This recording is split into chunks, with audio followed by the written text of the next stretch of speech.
Assalamualaikum warahmatullahi wabarakatuh. Perkenalkan, nama saya Monica Aprilia dari kelas 11 IPA. Di sini saya akan mempresentasikan kekhasan atom karbon. 1. Atom karbon memiliki 4 elektron valensi. Berdasarkan konfigurasinya, atom karbon memiliki 4 elektron valensi atau 4 elektron di kulit terluarnya. Setiap atom mampu membentuk kestabilan, termasuk juga atom karbon. Untuk mencapai kestabilan, atom ini membutuhkan 4 elektron lain dengan cara membentuk ikatan kovalen. Hanya atom karbonlah yang mampu membentuk ikatan kovalen 4 buah untuk mencapai keadaan oktet. 2. Jari-jari atom karbon relatif kecil. Jika dilihat di tabel periodik unsur, atom karbon berada di periode 2. Artinya, atom karbon hanya memiliki 2 kulit terluar. 3. Atom karbon dapat membentuk rantai karbon. Kehadiran 4 elektron valensi di atom karbon nampaknya membawa sejuta manfaat bagi umat. Bagaimana tidak? Dengan adanya 4 elektron valensi inilah, atom karbon mampu membentuk ikatan kovalen dengan rantai karbon yang sangat panjang.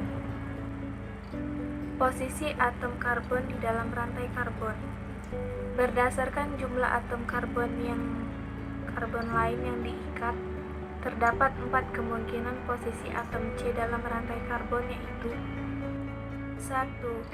Atom karbon primer, yaitu rantai karbon yang hanya mengikat secara langsung satu atom karbon yang lain. 2. Atom karbon sekunder, yaitu atom karbon yang mengikat secara langsung 2 atom karbon lainnya. 3. Atom karbon tersier, yaitu atom karbon yang mengikat secara langsung 3 atom karbon yang lain. 4.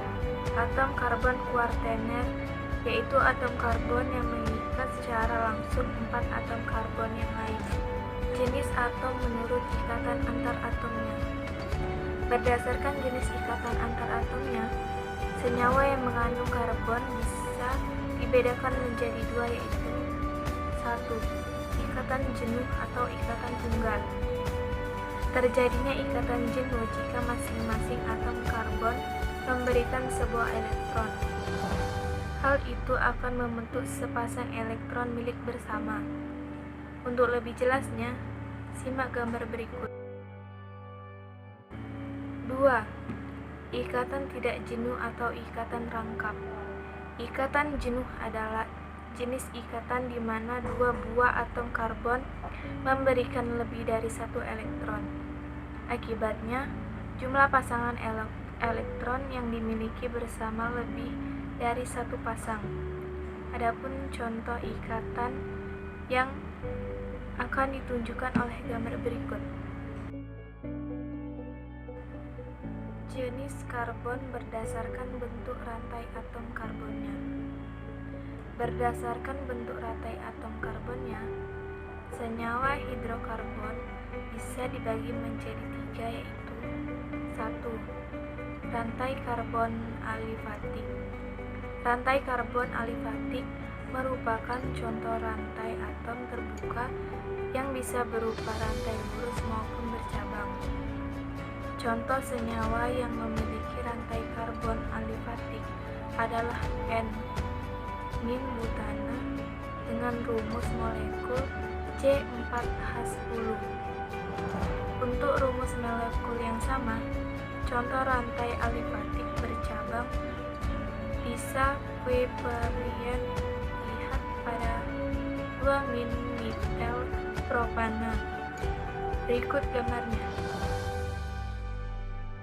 2. Rantai karbon siklik.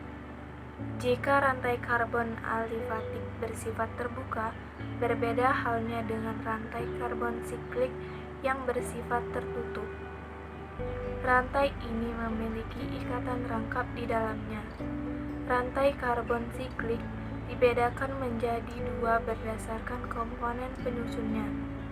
1. Karbosiklik adalah senyawa karbon siklik yang memiliki satu atom C di rantai lingkarnya. 2. Heterosiklik adalah senyawa yang memiliki atom lain selain C di dalam rantai sikliknya. 3. Rantai karbon aromatis.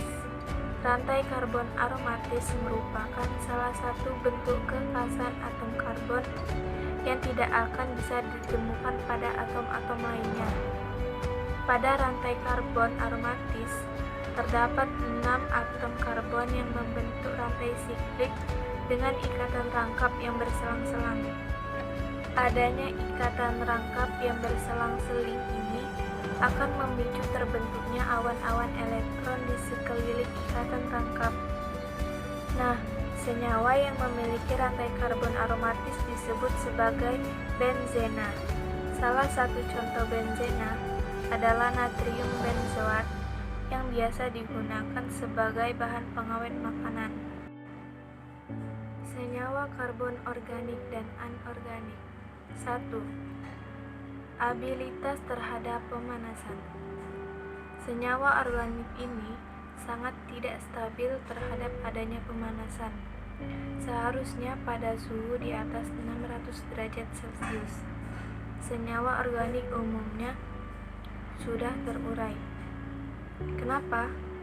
Karena senyawa organik ini punya ikatan kovalen yang lebih lemah dibanding dengan ionik yang ada pada senyawa anorganik. 2. Daya hantar listrik. Senyawa organik pada umumnya agak menghantarkan listrik atau non-elektrolit.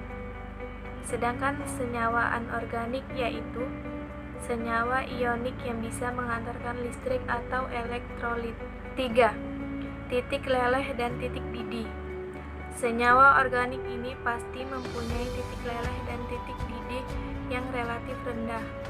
Sedangkan senyawa anorganik terutama pada senyawa ionik punya titik leleh dan titik didih yang tinggi. Umumnya berwujud padatan kristal suhu. 4. Kelarutan.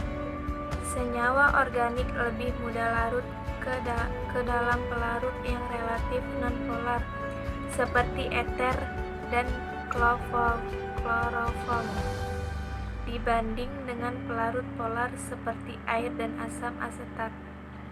Sedangkan senyawa anorganik ini lebih mudah larut dalam pelarut polar. 5. Kekreatifan.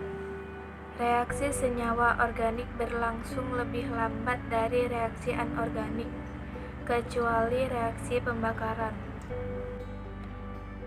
Banyak senyawa organik malah lebih mudah terbakar, tapi kurang reaktif ke reaktif lainnya. Baiklah, sekian presentasi dari saya. Wassalamualaikum warahmatullahi wabarakatuh.